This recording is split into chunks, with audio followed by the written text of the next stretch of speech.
ভারতের গুজরাট রাজ্যের আহমেদাবাদে ঘটে যাওয়া এয়ার ইন্ডিয়া ড্রিমলাইনার দুর্ঘটনায় পাইলট ইচ্ছাকৃতভাবে ইঞ্জিন বন্ধ করেছিলেন এমন সন্দেহ প্রকাশ করেছেন দেশটির শীর্ষস্থানীয় উড়োজাহাজ নিরাপত্তা বিশেষজ্ঞ ক্যাপ্টেন মোহন রঙ্গনাথন।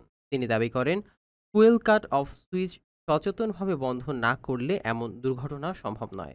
12 জুন ওই ঘটনার বোরিং 787 ড্রিমলাইনার উড্ডয়নের কিছু সেকেন্ড পরই মাঝ আকাশে দুটি ইঞ্জিনই 1 সেকেন্ডের ব্যবধানে বন্ধ হয়ে যায়। এতে বিমানে থাকা 270 জনের প্রাণহানি ঘটে।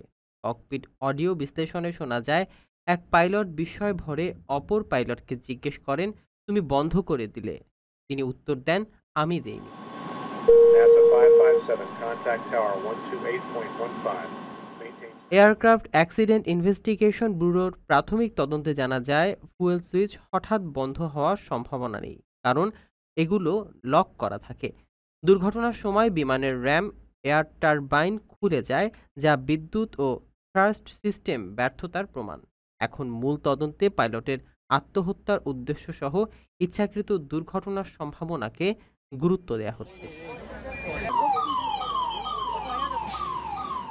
আপনার স্বপ্নগুলো আকাশ ছুবে প্রবাসীর হেলিকপ্টারের মাধ্যমে। বিয়ে, জন্মদিন অথবা যে কোনো বিশেষ প্রয়োজনে হেলিকপ্টার ভাড়া করতে যোগাযোগ করুন স্ক্রিনে দেয়া নাম্বারে। প্রবাসীর হেলিকপ্টার, নিরাপদ ও সাশ্রয়ী বাহনের বিশ্বস্ত নাম।